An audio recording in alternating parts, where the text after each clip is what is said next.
피곤하시죠? 날이 더우니까 괜히 피곤한 것 같습니다. 예. 여러분, 우리 젊은 분들은 아마 이렇게 잘 기억을 못 하실 만한 일인데 1984년도에 안 태어나신 분도 꽤 많죠. 예. 84년도에 아주 유명한 영화가 헐리우드 영화가 하나 상영이 되었습니다. 그래서 사실은 이게 그때가 1편이었고 5편까지 나왔나 그럴 거예요. 뒤에 거는 아마 여러분들이 보셨을 거예요. 젊은 분들도. 하지만 처음에 그 1편이 나왔을 때 그 충격이 아주 대단했습니다. 이 검은 선글라스와 이 가죽 잠바를 전 세계에 유행시킨 영화였는데요. 여러분 잘 아시는 터미네이터라는 영화입니다. 저도 아마 학생 때 그거 보러 갔던 기억이 납니다. 카메론 감독이라는 사람이 제임스 카메론이라는 사람이 만들었는데요. 1, 2편까지 제임스 카메론이 만들었습니다. 1, 2편까지 아주 굉장히 흥행했던 그런 영화죠. 아마 이렇게 중간중간에 여러분들이 그냥 이 짧은 영상으로도 많이 보셨을 겁니다. 그 유명한 아놀드 슈왈제네거라는 그 사람을 아주 일약 스타로 만들었던 그런 영화죠. 그 영화의 배경은 현재가 그 당시에는 1984년이 현재이니까요. 이 미래인 2029년에서 지금 우리로 따지면 얼마 안 남았는데 2029년에서부터 그 터미네이터라는 로봇을 현재로 보내는 이야기로 시작이 되어집니다. 그 이유는 무엇인가 하면 사실 이제 핵 전쟁이 일어나서 사람들이 반 이상 죽습니다. 모든 인류가. 그리고 나머지 반은 이 슈퍼컴퓨터 로봇들의 노예처럼 인간이 살아가게 됩니다. 그런데 아주 특별한 인물이 하나, 존 코너라는 사람이 태어나서 전세를 뒤집습니다. 그리고 인간들을 그 로봇으로부터 해방시키게 되어지죠. 그래서 이 존 코너를 죽이기 위해서 그 터미네이터라는 로봇을 1984년인 현재로 보내게 되는 것이죠. 그래서 이 1984년에 도착한 이 터미네이터가 사람 모습을 하고 있었지만요, 처음에 그 전화번호부에서 그 존 코너의 엄마의 이름인 사라 코너라는 이름이 있는 페이지를 뜯어가지고 동명이인을 다 죽이기 시작합니다. 그죠? 어른들은 보셨죠? 기억나시죠? 그죠? 그리고 그 사실을 알고 2029년에서 인간편에서도 특별한 한 사람을 보내는데 그 사람 이름이 카일 리스라는 사람을 보냅니다. 그래서 이 카일 리스는 이 사라 코너를 지켜주기 위해서 왔고 이 터미네이터, 정확히 말하면 터미네이터 T800입니다. 그 터미네이터는 이 사라 코너를 없애는 일을 하기 위해서 현재로 돌아와서 딱 벌어지는 그런 일입니다. 재미있게도 이 영화에서는 재미있게도 이 지켜주던 카일과 사라가 눈 맞을 만한 상황이 아닌데 눈이 맞으셔가지고 아기를 갖게 되어집니다. 그리고 카일이 죽게 되고요. 그때 가졌던 아기가 이제 미래의 인류를 구원해내는 존 코너라는 사람이 되는 거죠. 그죠? 그래서 어떻게 보면 이게 먼저인지 막 헷갈리게 영화가 만들어놨습니다. 근데 가만히 보시면 영화가 스토리가 아주 탄탄한 영화입니다. 이 아이디어를 어디서 얻었는가 하면 이 제임스 카메론이라는 감독이 꿈을 꿨는데요. 꿈에서 영감을 얻어서 이 영화를 제작하게 되었답니다. 그죠? 그래서 제가 굉장한 이렇게 재밌는 스토리를 나중에 보시면요. 1편이 제일 재밌었어요. 아주 스토리가 너무 재밌었어요. 근데 어떻게 이렇게 탄탄한 스토리를 만들 수 있었을까? 이는 막 고민했는데요. 제가 이 성경을 읽다가 깜짝 놀랐는데 이 카메론 감독보다 거의 2000년 전에 반모 섬이라는 곳에서 이 사도 요한이 환상을 보게 되어지죠. 그죠? 그 환상을 보면서 자기의 환상을 기록한 것이 요한계시록입니다. 성경의 맨 마지막 책인데 요한계시록의 12장에 보시면 지금 제가 말씀드린 터미네이터와 똑같은 비슷한 내용의 이야기가 등장합니다.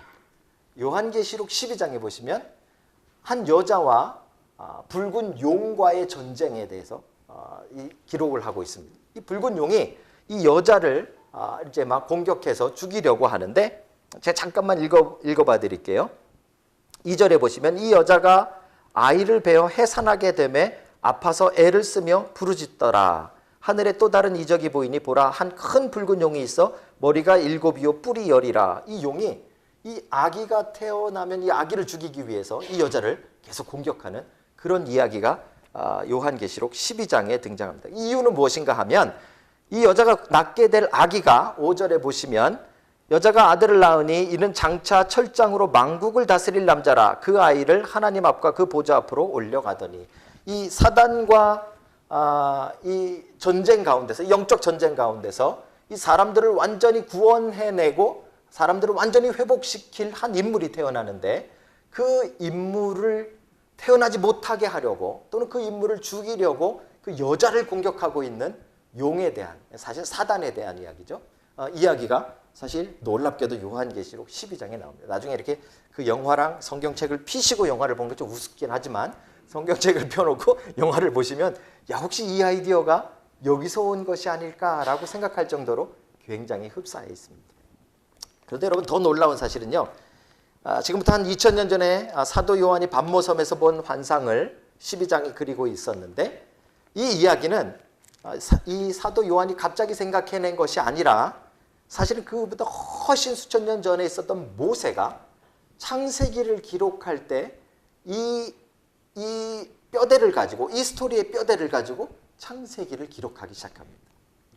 사실은 여러분과 제가 창세기를 보고 있는데 우리는 터미네이터의 뼈대를 가져다가 이 창세기 1장을 보셔야 제대로 보실 수가 있는 거예요. 무슨 이야기인가 하냐면요, 하나님이 천지를 창조하시고 아담과 이브를 만들었는데 이 아담과 이브가 죄를 짓잖아요. 그죠? 그래서 사실은 이제 인간은 더 이상 구원되지 못할, 하나님과 온전해지지 못할 심판의 대상으로 전락해 버립니다. 죽은 존재가 되어져 버리는 것이죠. 근데 이 인간이 회복되어지는 약속을 하나님이 하셨는데 그게 3장 15절입니다. 무슨 약속이었죠? 여자의 후손이, 그죠? 뱀의 머리를 상할 것이요, 그 뱀은 발꿈치를 상하게 할 것이다 하는 요 말씀이죠. 요 말씀이 그냥 여자의 자손들을 이야기하는 것이 아니라 그랬습니다. 단수로 쓰여져 있고 한 인물에 대한 이야기라 그랬습니다. 그죠? 그래서 누군가, 인간은 이제 그 여자의 후손이라고 불리우는, 나중에 이것을 이제 구약에서는 메시아라고 불리게 되어지고 또 그 히브리 헬라어로 그리스도라고 부르는 겁니다. 이 인물이 태어나는 이 일, 그죠? 이 일을 통해서 이제 인간의 구원이 이루어지고 인간이 전세가 사단으로부터 역전되어질 것을 3장 15절에 이야기한 것입니다. 자, 이제 3장 15절을 이해한 다음부터는요, 그 다음부터 나와 있는 창세기의 내용들은 대부분 계속해서 사단은 이 여자의 후손이라는 메시아가 못 나오도록 망치는 일을 하는, 이게 공격이에요. 그리고 하나님은 계속해서 그 여자의 후손이 태어날 수 있는 경건한 자손의 계열을 만드시는 일을 계속합니다. 사단과의 전쟁은 다른 게 아니라 바로 이것이 그 전쟁입니다. 실제로 우리가 지난번에 보았던 가인 이야기는 가인이 얼마나 지독한 살인을 했느냐, 그게 중요한 이야기가 아닙니다. 가인의 그 죄를 다스리지 못하는 그 마음으로 말미암아 결국 가인의 후손들이 다 어떻게 됩니까?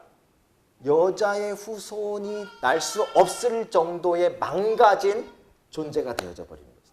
그게 람에게 모습이었던 것입니다. 그렇죠? 이것을 우리가 잘 생각해 보셔야 됩니다. 그게 사단의 공격이었어요. 그래서 하나님은 그 사단의 공격을 해결하시기 위해서 어떻게 하셨습니까? 셋이라는 사람을 죽은 아벨 대신에 주시는 겁니다. 우리 혹시 지난 시간에 못 들으신 분들은 조금 이게 뭔 얘기인가 하실 텐데 다 아시는 이야기잖아요. 창세기 얘기잖아요. 그렇죠? 근데 여러분, 그런 개념으로 그 뼈대를 가지고 하나님의 말씀을 딱 보기 시작하면요, 우리가 읽지 않은 창세기 5장이 아담의 족보인데, 아담의 족보를 보면 특이한 점이 있습니다. 분명히 가인이 아담의 아들임에도 불구하고 아담의 족보에는 가인이 들어가지 않습니다. 그렇죠? 왜요? 사단이 망가뜨려 놓은 족보이기 때문에 거기서는 여자의 후손이라는 메시아가 나올 수 없기 때문에 그 족보는 이제 세상의 족보로 끝나버립니다. 그리고 아담의 아들을 누구로 기록하고 있습니까? 셋이라는 사람으로 기록하는 겁니다. 안 믿는 얼굴이시네요. 예. 자, 5장 3절에 보면 아담은 130세에 자기의 모양 곧 자기의 형상과 같은 아들을 낳아 이름을 셋이라 하였고, 우리가 원래 아는 대로 한다면 한 2절쯤에 아담은 가인과 아벨을 낳았는데 가인이 아벨을 죽여서 나중에 셋을 낳았다면 이렇게 설명해야 되는데 그 가인 이야기는 들어가지도 않습니다. 왜요? 가인 이야기는 이제 하나님이 말씀하신 구원의 계획과 전혀 다른 계열의 족보가 되었기 때문에 그런 것이죠. 그렇죠? 그리고 하나님은 그래서 셋이라는 사람을 통해서 이제 그 하나님의 구원 계획이 계속되도록 만드신 것입니다. 자, 이 개념을 가지고 이제 오늘 본문을 보셔야 됩니다. 터미네이터까지 머릿속에 넣으시고 요한계시록 넣으시고 그다음에 우리 창세기 말씀을 이제 가슴에 담고 오늘 본문을 보셔야 오늘 본문이 도대체 뭘 얘기하는가를 우리가 이제 살펴볼 수 있습니다. 오늘 본문은 이렇게 시작합니다. 6장에 5장에서는 아담의 족보를 쭉 이야기했고요. 그리고 노아로 끝납니다. 그리고 6장에도 보면 9절부터 노아의 족보가 나옵니다. 이 두 족보가 그냥 자연스럽게 끝까지 연결돼야 되는데 6장 1절에서 8절까지 이 족보가 잠시 끊어집니다. 이것은 지금 원래대로 하나님이 약속하신 그 여자의 후손이 태어나는 그 족보도 사단이 공격해서 잠시 끊어질 뻔한 것에 대한 이야기입니다. 그렇죠? 읽어보겠습니다. 6장 1절에 보니까 사람이 땅 위에 번성하기 시작할 때에 그들에게서 딸들이 나니 하나님의 아들들이 사람의 딸들의 아름다움을 보고 자기들이 좋아하는 모든 여자를 아내로 삼는지라. 이게 사실 논란이 굉장히 많은 본문인데요. 갑자기 뜬금없는 이야기 같은 것이 나옵니다. 특별히 우리가 많이 혼돈스러워하는 것이 하나님의 아들들이 누구인가 하는 것이죠. 사람의 딸들은 사람이 땅 위에 번성하기 시작할 때 그랬으니까 아까 분명히 이 땅에 가인의 자손들도 있었고요. 이 셋의 자손들도 있었습니다. 그렇죠? 그러니까 아마 이 사람들이 거기 많았다는 건 이해할 수 있습니다. 그런데 하나님의 아들들은 누구인가? 이 단어가 성경에선 여러 가지로 쓰였기 때문에 그런데요. 첫째는 왕들을 가르칠 때 하나님의 아들들이라는 표현을 쓰기도 합니다. 근데 오늘 본문에 갑자기 왕들이 나올 리가 없죠. 근데 그건 아닐 겁니다. 그다음에 또 어떨 때 쓰였는가 하면 하늘의 천사들을 말할 때 같은 히브리어를 씁니다. 하나님의 아들들. 근데 갑자기 여기서 천사가 나오는 것도 사실 맞지 않습니다. 그럼 누구로 봐야 합니까? 셋의 자손들로 보시는 것이 가장 건전한 해석입니다.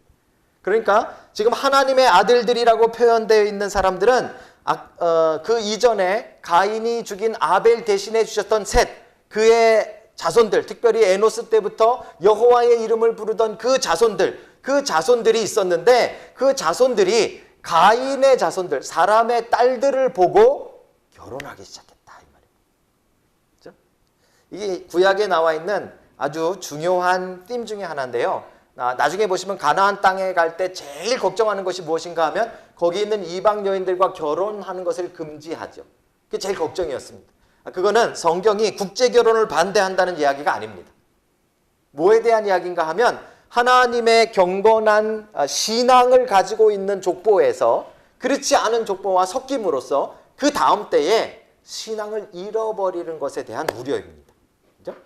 그래서 지금 어떤 일이 일어났는가 하면 하나님을 열심히 섬기던 셋의 자손들과 그다음에 자기 마음껏 살아가던 사람의 자손들이 있었는데 이 두 자손들이 6장에 와서 결혼하기 시작했다는 말입니다. 결혼하기. 그 방법이 재밌는데요.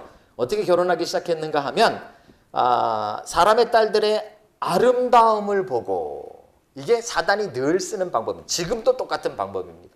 사단이 그 이브에게 찾아가서 선악과를 따먹으라고 할 때 이 뱀의 말을 듣고 나서 이 이브가 맨 처음에 그 선악과를 봤더니 어떻게 했습니까? 보암직도 하고, 그죠? 눈이 바뀌는 거죠. 우리의 보기에 좋은 것, 우리의 보기에 아름다운 것, 이 외모 지상적인 이 개념을 가지고 지금 사단은 셋의 자손들로 하여금 이 가인의 자손들과 섞이게 만드는 것이죠. 그런 면에서 본다면 여러분과 제가 살고 있는 이 시대가 지금 얼마나 이 사단이 좋아하는 일들을 우리가 하고 있는지 모릅니다. 남자들 특별히 우리 반성해야 됩니다. 10대에게 물어봤습니다. 어떤 여자? 예쁜 여자. 20대에게 물어봤습니다. 어떤 여자? 예쁜 여자. 30대에게 물어봤습니다. 어떤 여자? 예쁜 여자. 40대에게 예쁜 여자. 50대에게 예쁜 여자. 남자들은 주구장창 무조건 예쁜 여자입니다. 제가 언젠가 말씀드렸는지 모르겠는데요. 한국에서 이 얼짱강도라는 이 사진이 인터넷에 떴어요.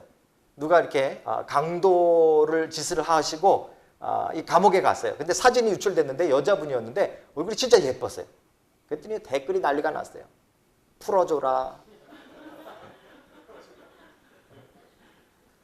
이 얼굴이면 죄를 져도 뭐 용서된다 뭐 막 이러면서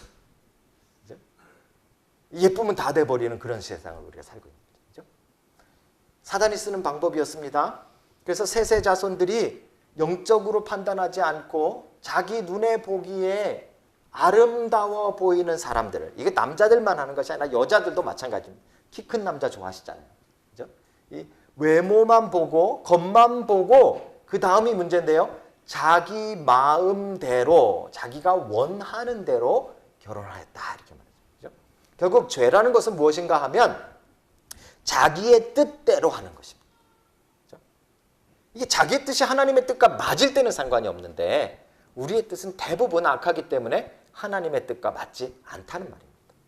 그래서 내 뜻대로 하는 것, 내가 원하는 것대로 하는 것이 지금 이 족보가 섞이게 되어지는 문제를 일으키게 되었다라고 성경이 우리에게 이야기해주고 있는 것입니다.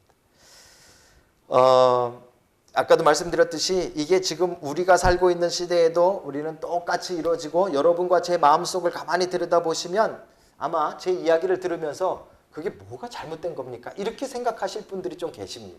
그죠? 말이야 맞는 말 아닙니까? 그죠? 뭐 이왕 결혼하는데 예쁜 사람이랑 하겠다는데 누가 말립니까? 그죠? 이왕 결혼하는데 키 큰 남자랑 내가 하고 싶다는데 그게 큰 죄입니까? 그리고 내가 만나고 싶은 사람이랑 만나겠다는데 그게 뭐 큰 죄입니까? 우리 이제 그렇게 따져들 수가 있잖아요. 어떻게 보면 우리가 원하는 대로 되는 것이 우리는 복이라고 생각하고 우리가 원하는 대로 되는 것이 우리는 하나님의 뜻이라는 착각을 가지고 살 때가 많습니다. 왜냐하면 그 결과가 달라지기 때문에 그래요. 아까 사단의 공격이 뭐라고 했습니까? 사단은 여러분이 예쁜 사람과 결혼하든 안 하든 별 상관 안 합니다. 죄송합니다. 사단은 여러분들이 사업에 성공하냐 실패하냐 별로 관심이 없습니다. 사단은 여러분들이 얼마나 건강하냐 안 건강하냐 미안하지만 별로 관심이 없습니다. 우리는 이상하게 착각해서 이 병들고 아프면 이게 사단이 하는 거다라고 생각을 하죠. 근데 사단은 거기에 별로 관심이 없습니다. 사단의 관심은 무엇인가 하면 아까부터 우리 터미네이터부터 계속해서 이야기하는 것이 지금 여자의 후손이 나올 수 있느냐 없느냐 이것입니다. 그렇죠? 우리로 말하면 메시아가 예수 그리스도가 우리의 마음속에 남을 수 있느냐 없느냐 하는 것입니다. 그렇죠? 우리가 어떤 사람과 결혼하고 어떤 모습으로 살아가고 무엇을 원하든지 간에 중요한 것은 그 일을 통해서 내 안에 있는 예수 그리스도가 존재하고 있느냐 사라졌느냐 이거에 대한 문제는 사단은 만약에 우리 안에 그 예수 그리스도를 지워버릴 수만 있다면 어떤 것이든지 하기 때문에 그런 것이죠. 실제로 본문에서는 정말로 그 일이 일어났는가 한번 볼까요? 사실 두 족보가 결혼을 했는데 어떤 일이 일어났는가 하면 자식이 나왔습니다. 4절에 보시면 당시의 땅에는 네피림이 있었고 그 후에도 하나님의 아들들이 사람의 딸들에게로 들어와 자식을 낳으니 이게 이제 문제가 되는 겁니다. 어떤 자녀들이 나왔는가 하면 그들은 용사라 고대의 명성이 있는 사람이었더라.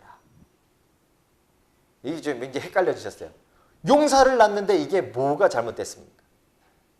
그 당시에 명성, 이름을 떨친 사람들이 나왔는데 뭐가 문제였습니까? 중요한 것은요. 여기서 용사와 이름을 떨친 사람들은 대부분 전쟁과 싸움을 통해서 힘으로 이루어지는 일들인데 셋 자손의 특징이 무엇이었는가 하면 여호와의 이름을 부르는 것이었습니다. 다시 말씀드리면 여호와의 이름을 나타내고 여호와의 이름이 드러나는 것이 하나님의 자손의 특징이어야 됩니다. 그런데 이 셋 자손이 지금 가인의 자손과 결혼해서 용사가 나오니까 누구의 이름이 드러납니까? 명성은 누구의 이름을 말합니까? 사람의 이름이 드러나겠습니다. 나중에 바벨 탑 때도 뭐라고 이야기합니까? 여기서 우리가 탑을 쌓고 우리의 이름을 내자 이렇게 말하잖아요. 성경은 지금 계속 그걸 이야기해 주는 거예요. 이제 다시 섞여버린 거예요. 이제 다시 망가져 버린 거예요. 셋을 통해서 하나님이 경건한 자녀들을 주셨고 그 가운데 이제 하나님의 이름을 부르고 예배하고 하나님의 이름을 높이는 일들이 계속 되어졌기 때문에 그들의 마음속에는 이제 기다리고 기다리는 여자의 후손 메시아 그리스도가 오시면 모든 것을 회복하리라는 소망을 불어넣어 주셨었는데 6장에 와서 그 셋의 자손들이 가인의 자손들을 보고 결혼하기 시작함으로써 거기서 태어나는 아이들이 자기의 이름을 떨치는 사람들이 태어나기 시작했다. 다시 망가지기 시작한 거예요. 인류가. 사단이 다시 공격하기 시작한 거예요. 여러분 우리는 요 6장 요 짧은 부분을 보면서 어떤 것이 정말 사단의 계략이고 어떤 것이 정말 하나님이 원하시는가를 우리의 삶 가운데서 여러분 찾아내셔야 돼요. 제가 아는 어떤 집사님이 한 분 계시는데요. 그냥 정말 당신은 아무 일도 안 했는데 예전에 같이 사업하시던 이 친구가 동업자가 고소를 했어요. 그래가지고 이 엄청난 집까지 팔아서 이 돈을 물어줘야 되는 그런 소송에 걸린 거예요. 멀쩡히 가만히 있다가 그것도 한참 지난 다음에 그런 일이 일어났어요. 얼마나 여러분 힘들겠습니까? 그죠? 찾아갔더니요. 정말 살고 싶지 않다고 하십니다. 매일매일 아침마다 눈을 뜨면 하루가 너무 지겹대, 힘들대. 그래서 그분과 함께 기도하고 아침마다 일어나서 성경 통독하시라고 가르쳐드리고 지나갈 때마다 거기 들러서 같이 기도하고요. 같이 밥도 먹고 얼마나 그분을 잘 했는지 몰라요. 그렇죠? 중간에 몇 번을 포기하려고 하다 결국은 재판을 들어갔는데 이제 변호사 살 돈도 없어가지고 변호사도 없이 재판에 들어갔어요. 놀라운 기적이 일어났어요. 이겼게요, 졌게요? 이겼어요. 변호사가 없이 그렇게 이기는 경우가 흔치 않답니다. 그런데 변호사도 없이 재판에 가서 이겼어요. 얼마나 감사했게요. 우린 그게 승리인 줄 알았어요. 그런데요, 놀라운 일이 일어났어요. 그 일이 어렵고 힘들 때는 그분이 새벽마다 일어나서 기도하고 하나님을 찾고 하나님을 의지했는데 일이 너무 잘 풀리고 나니까 새벽 예배 한두 번 나오다 빠지기 시작하시더라고요. 나중에는 교회에서 하는 모든 일이 불평이고 불만이에요. 여러분, 우리가 원하는 게 이루어지는 것이 사단의 뜻일 수 있다는 생각을 우리는 늘 하고 있어야 돼요. 사단의 공격은 한 가지예요. 사단의 공격은 늘 우리의 마음속에 여자의 후손이라고 불렸던 예수 그리스도가 존재하게 하느냐 사라지게 하느냐 이거에 대한 문제만 공격하는 거예요. 여러분들의 사업 잘 되고 안 되는 거에 사단은 관심도 없다니까요. 착하지 마세요. 사업이 잘 되는 것이 하나님의 뜻이라고 오해하지 마세요. 사업이 잘 되고 장사가 잘 되고 돈이 많이 벌려서 하나님을 떠난다면 그게 저주예요. 그게 심판이에요. 그게 사단의 계략이에요. 오늘 말씀해 보니까 그렇게 경건했던 셋의 자손들 에노스 때부터 드디어 공적인 예배를 드리며 여러분과 저처럼 하나님의 이름을 부르고 하나님을 높이고 아까 막 그렇게 뜨겁게 찬양하던 그 존재들이 자기의 마음속에 욕심대로 자기의 눈에 보이는 대로 자기네들이 원하는 대로 소원의 일대로 하나하나 이루다가 보니까 뭘 잊어버렸습니까? 이제 자신들 후손을 통해서 여자의 후손이라는 그 메시아가 나와야 된다는 사실을 잊어버리고 자녀들이 이제 엉망인 자녀들이 태어나기 시작하는 거예요. 자기의 이름을 높이고 자기의 이름만 나타내고 자기만 높아지는 사람들로 가득하게 되어져 있는 것이죠. 사단이 원하는 일이 이루어진 거예요. 그 결과 5절이 되어져 버립니다. 5절에 보니까 이렇게 이야기합니다. 여호와께서 사람의 죄악이 세상에 가득함과 이 앞뒤가 너무 안 맞는 것 같지 않으세요? 용사가 태어났는데 세상에 죄악이 가득하대요. 왜요? 자기 이름 높이는 자밖에 없기 때문에 그래요. 그의 마음으로 생각하는 모든 계획이 항상 악할 뿐. 여러분 모든 계획 항상 악할 뿐 가능성이 없다는 말입니다. 그 훌륭했던 셋의 자손들은 다 어디 갔습니까? 그 영광스러웠던 셋의 자손들은 다 어디 갔습니까? 그 소망에 가득 찼던 셋의 자손들은 다 어디 갔습니까? 이제 하나님이 약속하신 대로 그 여자의 후손을 기다리며 그 여자의 후손을 통해서 인류가 죄와 사망의 권세로부터 온전히 회복될 것을 믿고 소망하는 그 경건한 자녀들은 다 어디 가버리고 이제 온 세상에는 죄악이 가득하고 사람들의 마음은 항상 모든 것이 악하다라고 말하실 정도로 망가져 버렸을까요? 우리는 창세기를 지금 6장까지밖에 안 왔지만 이 엎치락뒤치락하는 이야기를 우리는 계속 봐는 것입니다. 사단은 계속해서 그 여자의 후손이 나오지 못하도록 그 자손들을 망가뜨리는 일들을 가인을 통해서 하고 라멕을 통해서 하고 지금 오늘 이 사람의 딸들을 통해서 지금 계속하고 있는 것입니다. 그렇죠? 하나님은 이때도 셋을 통해서 회복하셨습니다. 오늘도 하나님은 여기서 끝내지 아니하시고 똑같은 방법으로 하나님의 계획을 이어가십니다. 그렇죠? 심판을 하시긴 하시지만 그냥 심판이 아니라 그 가운데 한 사람을 선택해서 그 사람으로 말미암아 다시 경건한 자손의 씨앗이 이어지고 결국 그 씨를 통해서 하나님이 약속하신 여자의 후손이요 메시아요 그리스도요 예수 그리스도가 나올 수 있도록 하나님은 계획을 이어가시는 거죠. 그래서 오늘 족보가 잠시 끊어졌다가 다시 이어지는 이유가 여기 있습니다. 누구로 인해서 이어지기 때문에요? 노아를 통해서 이어지기 때문에 그렇습니다. 근데 노아에 대해서는 우리가 오해하는 것이 단 하나 있습니다. 그것은 노아의 족보에 의하면 9절에 보면 노아가 완전한 자고 또 당대의 의인이고 뭐 이런 표현이 있기 때문에 그래도 한 명은 쓸만했겠구나 이렇게 생각을 하는 거죠. 근데 여러분 나중에 노아 홍수 이후에 보면 노아도 별거 아닙니다. 노아도 죄인입니다. 노아도 그 안에 죄를 감당하지 못하고 이기지 못하는 연약한 인간일 뿐이었던 거죠. 그렇죠? 그런데 왜 하나님이 하필 노아는 구원의 계획에 사용을 하셨을까요? 도대체 노아는 뭐 때문에 하나님 선택하셨을까요? 노아가 아마 배를 잘 졌기 때문일까요? 아닙니다. 오늘 8절이 그 답을 이야기합니다. 한번 같이 읽을까요? 8절입니다. 시작. 그러나 노아는 여호와께 은혜를 입었더라. 은혜라는 단어가 등장합니다. 은혜. 다른 이유가 없습니다. 노아에게 있었던 것이 아닙니다. 하나님은 지금 하나님이 구원하시기로 약속하신 3장 15절의 그 약속을 이루시기 위해서 누군가를 선택하셔야 되고 누군가를 정하셔야 되고 누군가를 통해서 그 하나님의 계획을 계속 이어가셔야 되는데 그 사람을 노아로 정하셨습니다. 근데 그것을 다른 말로 설명할 수 있는 것이 아니라 단 하나의 단어로만 설명할 수 있습니다. 그게 바로 은혜라는 것입니다. 노아는 하나님께 은혜를 입었더라.